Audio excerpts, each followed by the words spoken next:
आज हम बात करने वाले हैं अनुनाद के बारे में। अनुनाद अर्थात रेजोनेंस। ये केमिस्ट्री का अनुनाद नहीं है, ये आपके फिजिक्स का अनुनाद है।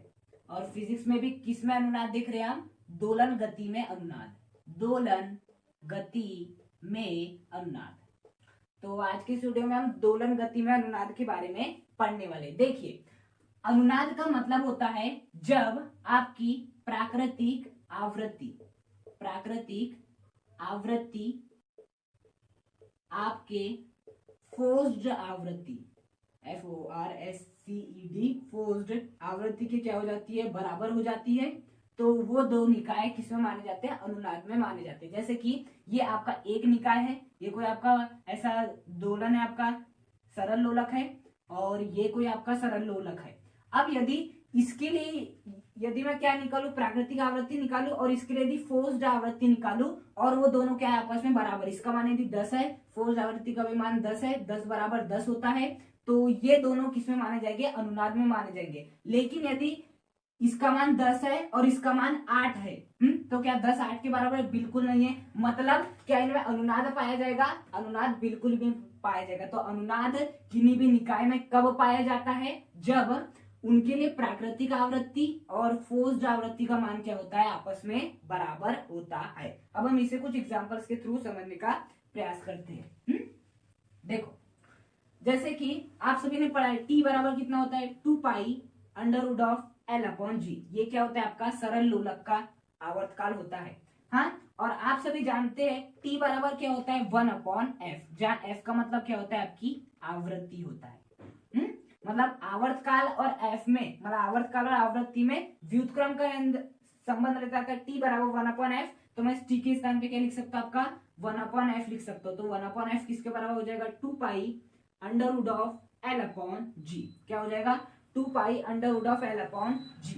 अब देखो, मुझे केवल मान किसका ज्ञात करना है? F का मान ज्ञात करना है। मुझे किसका मान प्राप्त हुआ? भी 1 अपॉन F का। तो मैं इसे पलट दूंगा, तो आपका F बराबर कितना आ जाएगा? 1 अपॉन 2 पाई। देखो, जब मैं इस F को ऊपर करूंगा तो मुझे इस 2 पाई को भी क्या करना पड़ेगा? नीचे करना। देखो, 2 पाई के अपॉन में क्या 1 है, तो मुझे इस 1 को भी ऊपर करना पड़ेगा। तो 1 आ जाएगा ऊपर और 2 पाई आ जाएगा नीचे। अब देखो, मैंने इस F को ऊपर लाया हूं, तो मुझे इस G को भी ऊपर लाना पड़ेगा। तो क्या हो जाएगा? G upon L। मतलब यदि आवर्तकाल का सूत्र 2 pi under root of L upon G होता है, तो यही यदि हम बात करें आवृत्ति का मान क्या होगा, तो आवृत्ति का मान होता है F is equal to 1 upon 2 pi under root of G upon L। कितना होता है? आपका G अपॉन L होता है। और इसी सूत्र का हमें पालन करना है। जो हम निकालेंगे ना प्राकृतिक आवृत्ति और आपकी फोर्स्ड आवृत्ति, इसी से निकालेंगे। अब समझिए आप कि प्राकृतिक आवृत्ति क्या होती है, फोर्स्ड आवृत्ति क्या होती है। देखो, जैसे प्राकृतिक वस्तु क्या होती है? जो कि प्रकृति द्वारा निर्मित होती है, मतलब अपने आप उत्पन्न होती है, ऐसा कह सकते हैं हम। देखो, जैसे कि मैं मान लेता हूं ये आपका एक दोलन है। ये आपका एक दोलन नहीं, सॉरी, एक क्या है? आपका सरल लोलक है। और ये क्या है? आपका सरल लोलक है। अभी हम केवल समझ रहे प्राकृतिक आवृत्ति, फोर्स्ड आवृत्ति आपकी क्या होती है। अब देखो, ये क्या है आपकी? ये है आपकी पहला दोलन, सॉरी पहला सरल लोलक, ये आपका दूसरा सरल लोलक। अब मैं क्या करता हूं? इसे इस साइड में ढकेलता हूं। जैसे मैं इस साइड में ढकलूंगा तो ये क्या करने लगेगा? ऐसा क्या करने लगेगा? गति करने लगेगा। और यदि ऐसी गति करेगा तो इसके अंदर क्या उत्पन्न होगा? आवर्तकाल उत्पन्न होगा। आवर्तकाल उत्पन्न होगा मतलब क्या उत्पन्न होगी? फ्रीक्वेंसी, क्योंकि आवर्तकाल किसके बराबर होती है? 1 अपॉन F। ऐसे F का फॉर्मूला इतना निकाल लिया, तो आवर्तकाल उत्पन्न होगा तो क्या उत्पन्न होगी? आवृत्ति उत्पन्न होगी। अब देखो, ये प्रारंभ में जैसा का वैसा था, लेकिन जैसे मैंने इसको दोलन कराना स्टार्ट किया तो इसने जाके इसे धक्का मारा, जिसका ये भी क्या करने लगा? दोलन करने लगा। हाँ, ये भी क्या करने लगा? दोलन करने लगा। अब दोलन कर रहा है तो क्या उत्पन्न होगा? आवर्तकाल उत्पन्न होगा। और आवर्तकाल उत्पन्न होगा तो क्या उत्पन्न होती है? आपकी आवृत्ति उत्पन्न होती है। क्या उत्पन्न होती है? आवृत्ति उत्पन्न होती है। अब ये आवृत्ति कब उत्पन्न हुई? इसके कारण। इसलिए पता है, इस प्रकार की आवृत्ति को कहते हैं हम फोर्स्ड आवृत्ति। बोलते ना कि किसी को ज्यादा फोर्स नहीं करना चाहिए, तो वैसी है। मतलब कि इसने क्या किया? इस सरल लोलक को फोर्स किया, तो इसकी जो भी आवृत्ति है वो फोर्स्ड आवृत्ति है। और ये क्या है? प्राकृतिक तरीके से आई है, तो इसे कहेंगे हम प्राकृतिक आवृत्ति। इसे क्या कहेंगे हम? प्राकृतिक आवृत्ति। या प्राकृतिक को आप यदि इंग्लिश में समझेंगे तो ज्यादा समझ में आएगा, नेचुरल। क्या कहते हैं इसे हम? नेचुरल आवृत्ति। क्या कहते हैं? नेचुरल आवृत्ति। तो समझ में आया प्राकृतिक आवृत्ति क्या होती है, फोर्स्ड आवृत्ति। मतलब प्राकृतिक आवृत्ति मतलब जो खुद ब खुद हमें थोड़ा सा धक्का दिए तो अपने आप उत्पन्न हो गई। ये प्रारंभ में रुका होता है, ये कोई दोलन नहीं करता, लेकिन जैसे ही इससे टकराया तो ये क्या करने लगा, आवृत्ति करने लगा। अब ये आवृत्ति किसी के फोर्स करने के कारण हो रही है, इसलिए कहेंगे फोर्स्ड आवृत्ति, और ये होगी आपकी प्राकृतिक आवृत्ति। अब हम समझेंगे आपका कि वास्तव में अनुनाद होता क्या है। अब थोड़ा थोड़ा समझ ही गए होंगे कि प्राकृतिक आवृत्ति समझ में आ गई, फोर्स्ड आवृत्ति समझ में आ गई। मतलब यदि प्राकृतिक आवृत्ति का मान 10 हर्ट्ज है और यदि फोर्स्ड आवृत्ति का मान भी 10 हर्ट्ज निकल जाए तो इन दोनों निकाय में क्या हो जाएगा, अनुनाद उत्पन्न हो जाएगा। और यदि मान लो जो आपका प्राकृतिक आवृत्ति वो 10 हर्ट्ज है और यदि आपकी फोर्स्ड आवृत्ति कितनी है, 8 हर्ट्ज है, तो क्या ये 10 8 के बराबर है, बिल्कुल नहीं है। तो यहाँ पर अनुनाद उत्पन्न नहीं होगा। तो थोड़ा थोड़ा समझ में हो गए कि आपका अनुनाद वास्तव में क्या है। जब आपका प्राकृतिक अनुनाद जब आपका प्राकृतिक आवृत्ति फोर्स्ड आवृत्ति के बराबर हो जाती है तब आपका क्या उत्पन्न होता है, अनुनाद उत्पन्न हो जाता है। अब हम बात करेंगे इसके एग्जाम्पल्स के बारे में। अब हम बात करते हैं दोलन गति में जो आपका अनुनाद होता है उसके एग्जाम्पल्स के बारे में। यदि मैं मान लेता हूं इस प्रकार का एग्जाम्पल एक लेता हूँ, ये आपका क्या है, एक फिक्स सतह है और इस फिक्स सतह से एक आपका लोलक ऐसे जुड़ा हुआ है। और यहाँ पर ऐसे 4 लोलक और जुड़े हैं, 4 लोलक ऐसे और जुड़े हुए। ओके, ये अब हमें ये बताना है ये जो आपके 4 लोलक है, इन 4 लोलकों में से क्या ये चारों लोलक अनुनाद की स्थिति में है या चारों लोलक अनुनाद की स्थिति में नहीं है, या कोई 2 लोलक अनुनाद की स्थिति में है, ये बताना है। तो देखो अनुनाद की स्थिति में कब माना जाता है कोई भी, जब उसकी जो प्राकृतिक आवृत्ति रहती है, प्राकृतिक फ्रीक्वेंसी, वो किसके बराबर हो जाए, आपकी फोर्स्ड, FORCED, फोर्स्ड फ्रीक्वेंसी के बराबर हो जाए, मतलब आवृत्ति के बराबर हो जाए तो अनुनाद माना जाता है। तो मैं क्या करता हूं, देखो, और F का हम सूत्र जानते हैं। F का सूत्र क्या होता है, 1/2 पाई √G/F, ये होता है। अब देखते हैं मैं क्या करता हूँ, इसे मैं क्या करता हूँ, इस साइड में क्या देता हूँ, ऐसा थोड़ा सा बस पुश करूंगा, तो ये क्या करेगी, ऐसा दोलन करना स्टार्ट करेगी। अब दोलन करना स्टार्ट करेगी तो इसमें कोई ना कोई फ्रीक्वेंसी होगी, इसकी कोई ना कोई क्या होगी, फ्रीक्वेंसी होगी। क्यों, क्योंकि इसका कोई ना कोई आवर्तकाल जरूर निकलेगा, तो इससे संबंधित कोई ना कोई फ्रीक्वेंसी अवश्य होगी। ये फ्रीक्वेंसी जो भी होगी, मतलब ये जो भी आपकी आवृत्ति होगी, इसे कहेंगे हम आपकी प्राकृतिक आवृत्ति। क्यों, क्योंकि मैंने इसे बस थोड़ा सा इधर पुश किया था तो अपने आप ऐसे गति करने लगी, जिससे कि इसके अंदर एक आवृत्ति उत्पन्न हुई, जिसे हम क्या कहते हैं, प्राकृतिक आवृत्ति कहते हैं। क्या कहते हैं, इसे हम प्राकृतिक आवृत्ति कहते हैं। अब देखो जैसे मैं थोड़ा पुश किया तो इधर आएगी, फिर दोलन करने लगेगी, फिर जैसे दोलन करेगी तो क्या करेगी, इसे धक्का देगी, तो ये अपने आप दोलन करने लगेगा। दोलन करेगा तो इसकी भी क्या आएगी, एक आवृत्ति उत्पन्न होगी। और यहाँ जो आवृत्ति आएगी वो कौन सी होगी, आपकी फोर्स्ड आवृत्ति। कौन सी होगी, फोर्स्ड। क्यों, क्योंकि ये जैसा का वैसा पड़ा था, इसको मैंने कुछ नहीं किया, लेकिन इसके कारण इसमें क्या उत्पन्न हो गई, आवृत्ति। मतलब इसने इसे फोर्स किया है आवृत्ति उत्पन्न करने के लिए, तो यहाँ पर क्या होगी, फोर्स्ड आवृत्ति। अब उसी प्रकार जैसे ही दोलन करने लगा, ये इस पे धक्का लाएगा तो इस पर क्या उत्पन्न होगी, आपकी फोर्स्ड आवृत्ति। क्या उत्पन्न होगी, आपकी फोर्स्ड आवृत्ति। अब फिर से ये गति करेगा तो इसे क्या देगा, धक्का देगा, जिसके कारण इसमें भी क्या आ जाएगी, फोर्स्ड आवृत्ति आ जाएगी, अर्थात फोर्स्ड फ्रीक्वेंसी आ जाएगी। फ्रीक्वेंसी का मतलब क्या होता है, फ्रीक्वेंसी का मतलब होता है आपका कि 1 सेकंड में लगाए गए दोलनों की संख्या, एक सेकंड में लगाए गए दोलनों की संख्या, वो होती है आपकी फ्रीक्वेंसी।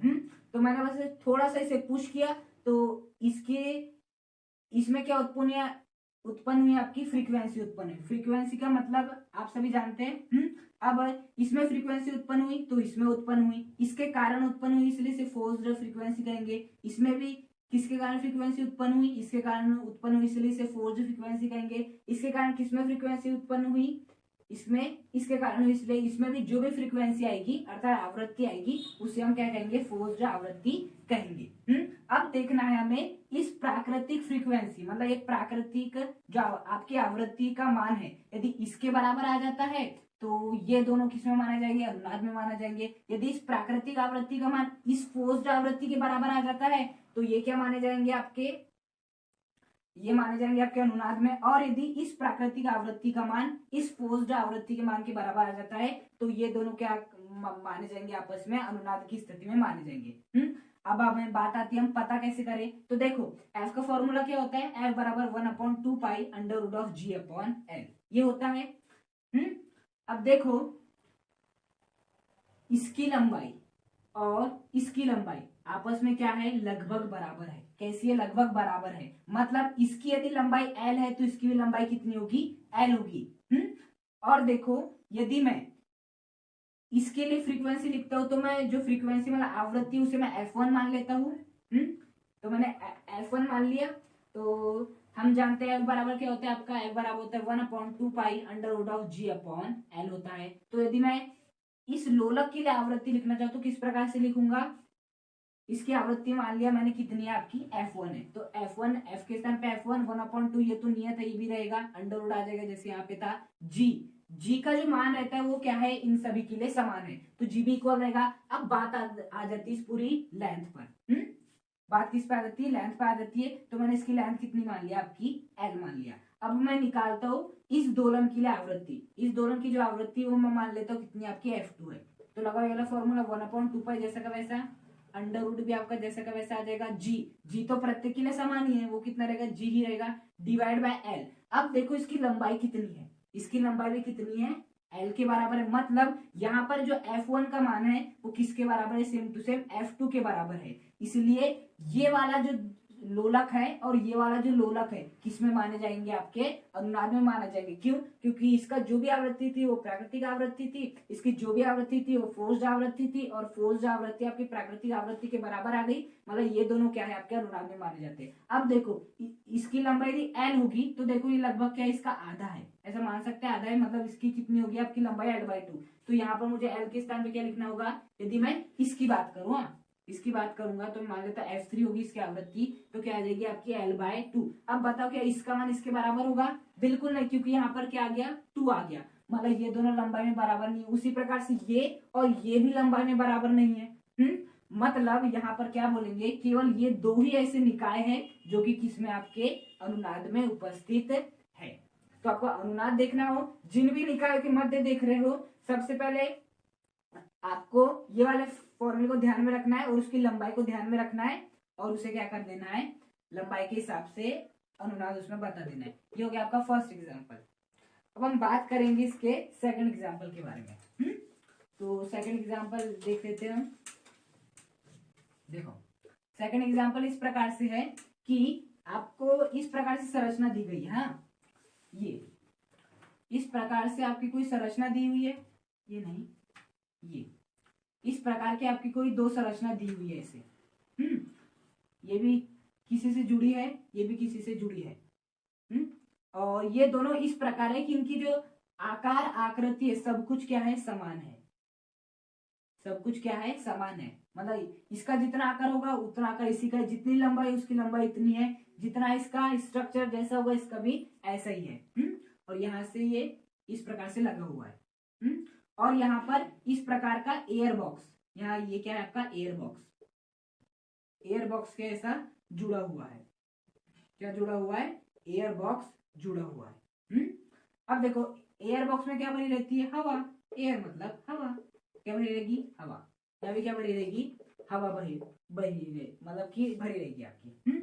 अब देखो क्या करूंगा, ये जो है मैं आपको इसको मैं जैसे ही घुमाऊंगा, जैसे मैं इसे घुमाऊंगा तो इसमें क्या उत्पन्न होगी, आवृत्ति उत्पन्न होगी।